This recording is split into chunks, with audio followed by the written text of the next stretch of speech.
Welcome to the Plant-Centered and Thriving Podcast. I'm your host, Ashley Kitchens. Welcome back to the podcast, everyone. I am so thrilled for our guest today. Her name is Lucy, and she is a food freedom dietitian. So gear up because we are going to talk about all things food freedom. She is going to answer a lot of common questions that you have asked or that people on social media have asked in regards to food freedom, what it looks like, the confusion that might be around it. So get excited and welcome to the show, Lucy. Yay. Thank you so much for having me, Ashley. I'm so stoked to be here. I'm so excited to have you on. And just to give you a little bit of background on how Lucy and I met, we shared a nutrition coach like way back when, probably maybe, a couple years ago, possibly. Like 2 years ago? Yeah. It's been a while now. It has. Yeah. And then Lucy and I found out that we lived like 30 minutes from each other. So we're like, oh my goodness, we have to get together. So we lived in like the Raleigh-Durham area and we've been able to hang out a few times, which has been really, really nice just to have, just another dietitian friend to chit chat about and talk about things like food freedom. So that's, again, what we're going to talk about today. Woo. So to get started and just to kind of give us like a little bit of introduction to what food freedom even means, I think that would be really helpful just to kick us off. Yeah, I love that you asked this question because it can be very vague.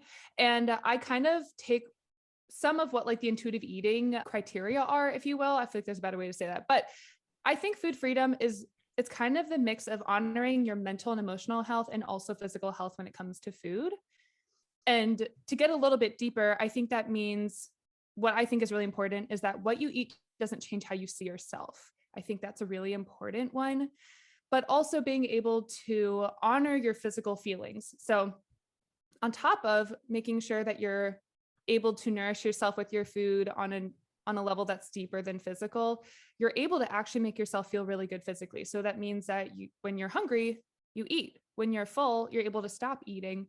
You are able to choose foods that generally make you feel good on a day-to-day basis. So I know those are things that you definitely preach, Ashley. Yes. And with food freedom comes having a pretty good understanding of your body and how food affects your body and how it makes you feel. And so if you don't feel like you're there, sometimes it can be a process that can feel really scary, but it's very much worth the payoff because once you kind of get to this place of food freedom, it feels like you're able to be integrated in your life, but also with your health. And another thing that's popping up is being able to reject the diet mentality and diet culture, I think is so important. Like being able to continually like reject messages of there's so many things, but like glorifying a specific like thin body and, things that we typically hear that like calories in, calories out, or like there's so many diet messages. So being able to reject that and feel happy within yourself and feel excited, empowered, and nourished with your food choices, I think is kind of at the basis of food freedom. Yes. Yeah. And kind of what I hear you saying with all that is like food is so much more than just fuel or like you said, calories in, calories out. Like it is so much more than that. It goes so much deeper than that. Yes, it's so true. And a lot of times people come to me, they're like, I feel like I have such an emotional relationship with food. And I'm like, that's wonderful. You should. Like, we need to, like, I think when we get into diet culture, it's like, well, you should just be able to say no to these foods that really nourish you. Or maybe you have like a family tradition with it. And it's like, no, you need to honor that. Like, I think it's unrealistic to reject the idea that we can't have and we shouldn't have an emotional connection to food. So Yeah. I think it's being able to honor that. Mm-hmm. Well, and that's kind of a good question too, because I know that people have asked in the past, and maybe even you're wondering, like, while listening to this, it's like, okay, well, you're saying kind of, honor your hunger, honor your fullness, which I think is a good thing to talk about a little bit later here. But even too, like if I'm having maybe this emotional connection to food, how can I maybe work around that so that I don't maybe feel out of control or it doesn't feel like it's encompassing my life? Like, how can I have that like beautiful emotional connection and at the same time, listen to my biological cues and have an approach that feels really good for me without maybe feeling like overly emotional, if that's a good way to put it. Yeah. So it's interesting because when we have more of an out of balanced relationship with food, we can feel almost super dependent and like controlled by food. And so when people talk about emotional eating, I really want to stress because it's difficult in like in the internet space and talking about emotional eating. Emotional eating is not a bad thing. We're humans. We will always have emotions. We're always going to be emotional eating. But what happens is we feel dependent on it and it feels disempowering. And it's kind of a way that we feel, again, out of control. And so like it's a really great question that you asked, is how can we honor the emotional aspect of food, but not feel totally out of control and dependent on it. And what that takes is a lot of self-knowledge and Mm, stepping up your emotional self-care, as a very, very short, brief answer, because especially if we are using food as a coping mechanism, we're using it as a coping mechanism. So we just need to be able to broaden our like toolkit of self-care so that we're able to, start to put roots down and feel more secure and safe using other options of self-soothing and stuff like that, or whatever you need for your emotional self-care. And that way you can let go of like the deeper, like negative parts of emotional eating. And so that way you can actually, get past those blocks and start to feel more like emotionally fulfilled by food in that beautiful way that we all want to get to. But it really takes being able to have that self-awareness of understanding why might we feel out of control around food. And there's so like that's such a complex answer. And there's so many reasons that I wish we had time to go into it. But it could be something like you're not honoring your fullness or honoring your hunger. It could be that you have a difficult approach, like a diet mentality approach and a restrictive approach. And then also we might not be meeting all of our emotional and like self-care needs. So mm. in a nutshell, that's kind of it. Yes, yeah. And I like that you touched on this is obviously a very highly individualized approach to someone who is struggling with this. And so we're kind of just talking in very generic terms about food freedom. I really liked what you said, Lucy, about a lot of it is, especially in the beginning, that self-awareness piece. And that kind of coupled with rejecting a lot of these things that have been thrown at us by society and diet culture and becoming even aware of those and figuring out how Mhm. we can, again, like put a stop into those messages that are constantly being thrown at us literally every single day on social media. It's Mhm. everywhere. It is everywhere. And one thing I always like to say is I see a lot of people with like mental restriction. So I always tell people like restriction is really one of the things that's going to kind of sabotage your relationship with food. And a lot of people will eat the brownie, for instance, or eat the cookie, but they're telling themselves, I can't have this. I shouldn't have this. It's bad for me. And so what's happening is you're blocking the beautiful gift that is the emotional nourishment of whatever food that is. You're blocking it by distracting yourself with all these negative thoughts. And that can be really difficult to redirect. So that's why it's really helpful to work with a coach or just have that self-awareness practice. But that's honestly one of like the biggest blocks that I see people run into. So that could Ah, be like if you're listening to this and you have that thought like, oh, I shouldn't be eating this, or like, oh, I can't believe I'm eating this. Ding, ding, ding. That's going to be a huge block to you being able to get that emotional nourishment. oh, wow. I love that. That's kind of like almost like a red flag. It's like, okay, I Mhm. got to redirect or do something different because if I'm labeling a food as like bad or I quote, like shouldn't be eating this, then it's like, whoa, like how can I maybe redirect those messages or even what I'm telling myself into something that can create this more positive relationship with food that we're seeking? Exactly. Yeah. Exactly. When you're coaching someone kind of on that, just to get maybe a little bit more specific, like what is something that you kind of help them do, especially with these messages that are constantly being thrown at us? Like what's maybe just Mhm. like a helpful like thing that they can start doing? Yeah. So this is a really big practice. And this can be difficult if this is the first time you're doing this, because honestly, when I ask my clients this, they're like, I have no idea. So be gentle with yourself listening to this. But a lot of food rules are a lot of shoulds, and Mm, you should do this or you shouldn't do that. And this is basically someone else's opinion or whatever. It's like someone else's influence over you. And what is happening is you're not actually tuning into your body. So instead of saying, I should or shouldn't have this, turn it inward and ask yourself, do I want this? Do I want this? Because a lot of times I work with people who emotionally eat or binge, and a lot of times binging really sucks. Like it actually it feels terrible. Nobody wants that. So instead of asking yourself, oh, I like, should I do this or should I not do this? That's when you are out of touch with yourself and you're not able to let your body lead you. And so when you ask yourself, do I actually want this? What would I want? What would feel really nourishing for me right now? It's easy to build confidence from that place because you're not asking, is it the right or wrong thing? You're tuning into yourself and you're always going to have the answers. But if you're new to that practice, you may not feel that way. So it takes a little bit of like strengthening your relationship with yourself to ask, like, what is it that I want? mm. I love that. Taking it from like what should I do to what is it that like I truly want in this moment? Mhm. Like what is going to nourish me or make me feel good or whatever that is. Like just again, it sounds like just being a little bit more intentional or just taking that time, like a few extra seconds or minutes to just put a little bit of thought into the decision. Mhm. Because a lot of times people will find like, oh, I actually really need just some comfort right now, or Mm, I need to just go take a walk. And then when you take care of your emotional need, you can come back and what I tell people is, commit to a non-food action of self-care and then come back and say, do I want this food or not? You're going to feel a lot more clear because the win is not being able to say no to a food. It's being able to like choose it with an empowered mindset or say no to it from an empowered mindset. So ooh, that's why that self-care is like super important. yes. Oh my gosh. Choose it with like an empowered mindset. I think that is so, so fabulous. And with this, like, why would you say even this approach, rejecting these things that are being thrown at us, trying to take these labels away from food, trying to revert it back to like, what is it that I truly want?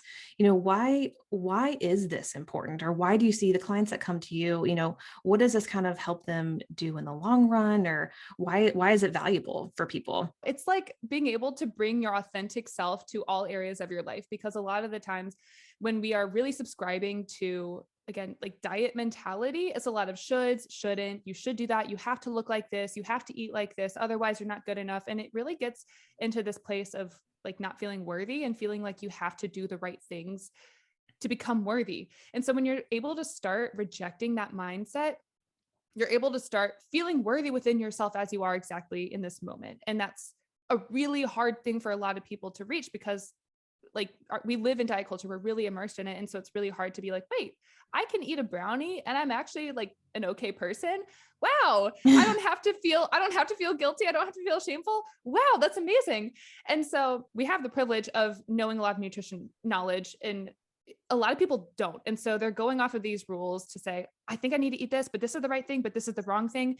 And you have yourself constantly second guessing yourself. And that's really going to spill over into many areas of your life. And if you have never even had that thought, like truly like look and see where there's other places where you may not feel confident, because everything is interconnected. And so when you start to tune in and say, what do I want? How do I like to eat? You will probably find that you do like eating vegetables sometimes. Like I think a lot of people are truly astounded to be like, wait, I actually wanted to eat like the quote unquote healthy option.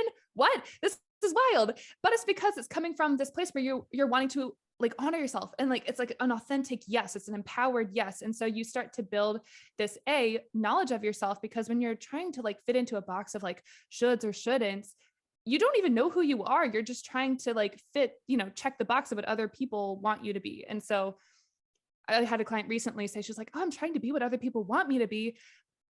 And I have this fear of not living up to my full potential. But if I'm trying to just be what other people want me to be, I'm never going to live up to my potential. Wow. Boom. Like she's so young. And so she's just so, she impressed all of my clients, truly impressed me so much. But there's just like this deep inner wisdom and confidence that comes out when you start to reject the diet mindset. And it sounds so trivial to be like, wow, I'm just going to choose foods that really serve me, make me feel good. But it like truly, when you start practicing this, it goes into such a deeper level, and you free up so much more mind space to enjoy many other facets and areas of your life. Oh my goodness. And it ties into kind of what you said a little bit earlier, where you said, like, in a way, you're living a life that's more authentic to you and what resonates with you and what you find value in and what's important. Mm-hmm. And I think that's just such a beautiful thing. And that's a power that can't be touched. It's so true. Yeah. It's so true. So with what you're saying, and I know you get a lot of these questions and I get them as well. When we talk about food freedom, I think there's also maybe some fear of, well, it seems like, Lucy, if you're talking about food freedom, I'm going to allow myself to not label foods and kind of eat in a way what I want to eat. Well, I'm going to be like, am I going to just be eating a bunch of what diet culture deems as quote junk food all the time? Or how does that even work? I'm afraid that that's what I'm going to be doing. I think it's a very valid fear. It's a valid fear because it is very much painted in our society, like in diet culture. Again, it's very valid fear. So there can be a period where you feel like you want to eat all of the foods, because when you've been restricting foods from yourself, we go through a period called habituation. So the intuitive eating authors came up and coined that term of habituation. And it's similar to the idea of like, if you're dating somebody and the first time they say, I love you, it's like the biggest deal. You could probably call your mom and your parents or whoever and your best friends. Everybody knows about it. Maybe a couple weeks or months or years in, your person says, I love you. And you're not telling the whole world about it. I mean, it means a lot. It's still important. It still really is, nourishing, etc. but it's not the biggest deal in the world, right? So it's kind of the same thing with food, where when we initially start reintroducing foods back in, it can feel like, oh my God, this is amazing. And you kind of want more. And especially when you do take away that restriction, you might eat it more often than you would later down the line. But here's what I also tell clients. One client asked me at the very beginning, she was like, but what if what makes me feel really good is eating cheesecake all day and sitting on the couch? And I was like, okay, when was the last time you did that? And did you feel really good? Like, probably not. Like, it feels good to have variety, and it feels good to eat, the foods that people might say is junk food or quote unquote bad, or, diet culture really demonizes. Like, it does feel good to eat, but not all the time, not all the time. But what happens is when you eat that, you actually build a trusting relationship with yourself, because you're like, oh, this is what one piece of cheesecake feels like. This is what two pieces feels like. Do we like this? Do we not like this? Is this like a nice snack by itself? Do we like it at the end of a full meal? I don't know. Like, you get to decide. And so when you have those choices, then you actually take willpower out of the situation. So a lot of people are using willpower to not eat these foods. So truly, I had a client who we actually just finished working with each other, but she was like, I thought that people were lying to themselves when they said no to like desserts, like that they didn't want it. Like, she was like, I thought people were lying to themselves. And she was like, no, I realize it now, that sometimes it genuinely feels better to just say no. And it's not because it's a willpower thing. I don't feel like I'm missing out. I just genuinely don't want it. And so I share that to say, I hear anybody who has that fear. And especially if you haven't built that trust with yourself, it can feel like that's exactly what's going to happen. I can promise you it's not. When you start to like go through that journey, you're going to have a situation where you're like, I just really don't want that right now. And it's not because of willpower. It's not because I'm, trying to quote unquote be good, because that's what we've been taught. It's like, I just don't want to feel that food in my stomach right now. And I know how it makes me feel. And that's what I want right now. Like, Yes. And it goes back to kind of that self-awareness piece that you were talking about, and taking that time to ask yourself, like you said, like, okay, I've had two pieces of cheesecake. Is this how I want to feel? Or do I like this? Or do I want to feel this way again? Which again, is just like you said, continuing to build that trust with yourself versus all these shoulds and things like that have sort of disrupted this relationship with you and how you feel and what it is that you want. Yeah, it's so true. And the beauty of that is you get immediate feedback, and you build that trust with yourself, instead of thinking and sitting there like, did I do right? Did I do wrong? Did I do right? Did I do wrong? Like, that truly, like, I think that just takes up so much mental energy. And when you start to build that level of trust, it's like, it's not should I, shouldn't I? Did that feel good? Yes, no. All right. If it didn't feel good, great. Now we have information. I think a lot of people beat themselves up when they quote unquote make a mistake, but you learned that you didn't like, for instance, two pieces of cheesecake. Like, now you know that you probably want like one or less or something like that, or 1.5 or something in the future, So yeah, it's a little bit of an investment in self-awareness and, paying a lot of attention to yourself and your body at first, but then it's kind of like autopilot. The more you practice it, the less you have to think about it. So it does pay off more so than just trying to quote unquote, like eat right, Yes. Yeah. And I think like what you said even earlier is it's so helpful to maybe work with someone who is just has a lot of knowledge in this area, because like you said, you're unlearning and relearning and rejecting and going through this entire process. I mean, it's a lot of mindset work too, like you're talking about. So much mindset work. And again, it's so worth it. It's just about retraining. It's like when you go to the gym and eventually, or whatever you like to do for movement, like it might feel awkward at first, but the more you do it, the easier it gets and the less you have to think about it. And so let me be the one to tell you, like, it is so worth the investment of time and energy, because you get so much back in return. Yeah. Oh, amen to that. I couldn't agree more. Well, real quickly too, you had said something about, when you're eating, let's say like you ate something and maybe you do feel like quote unquote, like bad about it or even guilty. What is something that you even help clients with to just approach that from just, you kind of explained it more like from curiosity versus like judging yourself or being harsh with yourself with something that you did? Yeah. So a lot of what the process is, typically what I go through clients, is there's redefining food rules, because the common feeling is guilt. The common feeling is guilt or shame. And guilt is the idea of I did something wrong. Shame is the idea that I am somebody, like I am flawed. Something is wrong with me. It's not the action, it's me. And so we want to like understand that guilt can be helpful, because it helps us not do things that make us feel bad, right? Like we have a moral compass. We want to, like, guilt is a helpful thing. So we don't want to just judge those feelings off the bat. It can be helpful. So number one is usually like redefining some sort of food rule, because sometimes people will feel guilt because they just chose something that they typically didn't, or it's typically demonized, like desserts or like tacos, or, for me, what I went through, because I was vegan for a while and then I started eating meat again, like that was for me, like a lot of food rules I had to like kind of like redefine. And so number one, we get the opportunity to look at, is there a food rule here that we're releasing?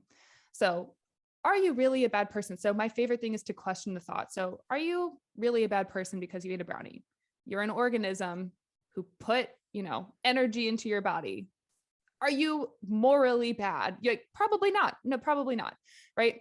But then there's this other aspect that is actually really helpful. So I think the guilt can come from, again, we don't want like the diet culture guilt, but we want to treat our body well in a way that feels good, in a way that feels nourishing, and like eating as a form of self-care. So we want that. So sometimes my clients will feel guilt when they've overstepped a boundary with themselves. And that's a really helpful thing to see. So it's like, oh, I ate too much and I felt physical discomfort. Ooh, we don't like that. And so we say, great, we love the guilt here because we don't want to keep doing that. And then we get to have the question of, again, curiosity, like curiosity over judgment all day, every day. And then we get to have the beautiful journey of saying, why did that happen? Was it because I was distracted?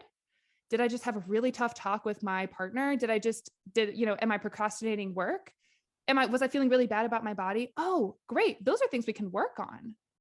Those are things we can work on. And those things may not sound like they directly correlate with, overeating or something like that. But let me tell you, those are the things that really usually cause it. And so that was like a whole journey into saying, the curiosity over judgment. And when you just, again, it takes having some compassion and like patience with yourself through that journey. But that's usually kind of like the process I walk my clients through. Yeah. And you're right. Yeah. So much of it is having that compassion with yourself throughout this journey, because by no means is it going to be this like easy path that you're walking down. Like there's going to be some ups and No. downs and some trials along the way. And it's just a matter of, like you said, extending yourself that grace and compassion to see through it. Mm-hmm. It's so true. Yeah. It's so true. And I think also like a lot of people, and this is maybe also with just like the definition of food freedom, but for so many people, when you're trying to just like quote unquote eat right and do the right thing or whatever, from a place of like a diet culture mentality, eating and food is such a way that we like beat ourselves up. And so I think when you start to tune into food freedom and like an empowered, like compassionate approach, it's a form of self-care, and eating becomes a form of self-care, and when you come from this place of like, oh, how can I best nourish myself? What can I eat to feel energized? What can I do? It's just like a whole different way to eat and approach food. And it's really freeing. Like it's food freedom. It's like, truly, it's very freeing. Yes, absolutely. And speaking of self-care, this is something else that you are just so great at. And I follow Lucy on Instagram and TikTok and all the platforms, but you incorporate a lot of tapping and different things into your practice that are kind of just extend beyond just food. Like there's so much more to it. And so talk to us more about kind of how self-care plays into this, and also to just some of the other things that you do. Oh, yes. So if nobody has heard of tapping, that's the thing that I'm super passionate about, because I actually learned about it like a decade ago, but it's becoming more popular now. It's basically like a form of stress relief, and calming your nervous system through acupressure. So no needles, but you just tap on points on your body and it helps you release stress. So I teach that to my clients because what I mentioned, like when I work with my clients to find food freedom, what I find so much of the time is that people don't take the time to take care of themselves. And I get it. Like life is busy. There's important things going on, and you don't want to take the time to like take a bath or to meditate. Like I get it. Like I totally like 100% understand. But what happens is that when we don't meet the need from a conscious place, an intentional place, then it comes out unintentionally. And usually that feels way worse than taking the time to, get better sleep or to put up boundaries or something like that. Those are usually the things that come up. So what I find is people will be like, why am I binging at night? Why am I continually eating out and I don't want to? Why can I not pass this Starbucks or this McDonald's without eating? I don't get it. I don't want to be doing it, but here I am always doing it. And so that's like my favorite thing to work on with clients, is like this pattern that they feel like they can't break, because there's usually something else that you just don't even know is going on. And a lot of it is that self-care piece. And so what I find is if you're not taking care of your need for de-stressing or sleep or just like play, honestly, I like a lot of my clients, I work with a lot of women and they're badass. They work so hard. They do so many amazing things and they don't take time for themselves and they don't like have fun time during their day. They just like work and then they sleep and maybe they don't even sleep enough. And so we work on finding, instead of finding entertainment, instead of finding, like a lot of sense of like fun and pleasure in food, we want that. But again, if we have this dependence on it, if we only find it in food, or people will only allow themselves to take a break to eat. So of course, if you're feeling tired and stressed and the only break you have is food, you're going to try to make that break as long as possible, right? So like, it's about like putting up these boundaries and taking time and taking care of yourself in a way that you're coming to the conversation of food and coming to your meals feeling already pretty whole and full. And that way it's really easy to make good decisions around your food. Oh my goodness. So much good stuff. And so speaking of tapping, because I know it's familiar to some, and I know for you listening, it might be like, oh, interesting. Like this sounds like I could benefit from it just to help relieve some stress. And before I even get to that, Lucy, I think what you said hit the nail on the head in saying that so many of us don't take that time to play or have fun. Is so much of our day is like either caring for other people in our family or working and then eating and then sleeping. We just don't take that time to have fun, that fun that we used to have, the play that like the childlike play that we used to have as a kid. And I think that's a big piece that's missing from a lot of adults. I could not agree more. Honestly, that's like one of the biggest things I work on with my clients, because otherwise then people like will stay up late, like on their phones watching TikTok because that's their like quote unquote me time, And so again, I could talk for days about this, but it's so true. And I think you're a good example of it, Ashley, of just like having fun in your day. And like, again, it sounds childlike, but truly we got to honor that part of ourselves. Yes. Because otherwise then we're like expecting food to like make us feel confident, to make us feel healthy, to make us feel entertained and then soothed and all these things. And like, that's a lot of hats you're trying to put on food. And it really cannot do that. It doesn't want to do that. You gotta pick up the slack. Yes. Let food just be food sometimes. It's true. Yeah. I had a coach say to me one time, she's like, Ashley, do you ever just wake up and ask yourself, what is it that I want to do today? Whether you have a packed day and you have like a 10 or 30-minute window, or whether it's a weekend and you have maybe a few hours. She's like, do you ever? And I'm like, no, I don't. So much of this year has been trying to tap into like, what is it that I want to do to have fun or play today, no matter if it's like 10 minutes or 3 hours. So I think that's just something that can be really helpful in asking ourselves too. I love that reminder. Yeah. So speaking of tapping, I know that you also have just a wonderful training program, right? So like online that I think would be really, really valuable. Yes. So the reason I love tapping is because for a lot of my clients, I've been meditating for a while. So I get that not everybody likes it and it's really difficult to do, especially if you're like, I don't know, I just get that it's difficult. So tapping is a way that we're able to just ground ourselves in like physical sensations because you're tapping on your own body. It's usually like your face and your hands. But you're also able to just process your emotions in real time. So the general way that, it's like you're tapping on specific points and you're speaking at the same time. And the general script is, even though I'm feeling XYZ, I choose to love and to accept myself. And I think that's really powerful because especially when you're in the moment, and I've been there, when you feel like, someone who feels like they're like emotionally eating, or they feel overwhelmed with emotions and you're like, I should, or I could take a minute to chill out, but I don't want to because this feels overwhelming. And right. So there's so much power in just saying, okay, I'm just going to recognize what I'm feeling. Cause a lot of us don't even do that. Like just taking the step to say like, oh, I know what I'm feeling. So on top of just like emotionally being able to say, okay, I'm feeling stressed or I'm feeling angry. And I get that. That's okay. This is a safe feeling to, I'm going to welcome this feeling and I'm choosing to love and accept myself in the process of this. So on top of doing that, you're also like physiologically calming your nervous system down. It's just a very powerful, pair. And like, that's why I love the modality. But also I use it with clients with cravings. And so the free training that I have, if anybody wants to go grab it, you can find it on my Instagram bio, but it's about tapping for cravings, because the person who was there in the training, she was like, I just feel out of control around chocolate. I don't know what to do. I've like had, after I had my baby, like 12 years ago, I just feel like I'm addicted to chocolate for like a decade. And so I'm pretty sure in the training, I talk a little bit about, just like a food freedom mindset, but also way more in depth about tapping and what you can do about it. And so I led her through, releasing, this dependence on cravings. And she said she went from something like a 9 out of 10, like out of control feeling around chocolate, to a 4 out of 10, which is Wow. a significant drop. And honestly, most of the people that I work with, they drop from like a 9 to a 4 or 5, with like feeling stressed, like 10 being the most stressed. So they feel really stressed. They feel really, really, dependent on chocolate, or feel like out of control around chocolate. That was just the example. She went to a 4 and she was like, this is amazing. I feel like I can start to let it go. And so just giving yourself that like little moment of like, wow, I think I could let this go. It's incredibly powerful, especially if you've ever felt just really out of control around food. So Yeah. yeah, I'm just super passionate about it. I know you are. And if you're listening and you're like, oh, that training sounds amazing, it's also in our show notes, and definitely check out Lucy on Instagram, which she'll share her handle and everything, and snag it there, because I think it would be really, really valuable to add into your practice, especially if you're having a lot of these feelings towards food that Lucy's talking about. Mm-hmm. And the beautiful thing about tapping, or really anything, it's like, you don't have to do it for like 30 minutes. You can do it for like 3 minutes, or like 2 minutes, or even just like 30 seconds. So like anything that you can do to just show yourself some care is just, it's very, very impactful. I can't recommend it enough. Yes. You won't regret it. That's for darn sure. It's definitely worth it. Yeah. Yeah.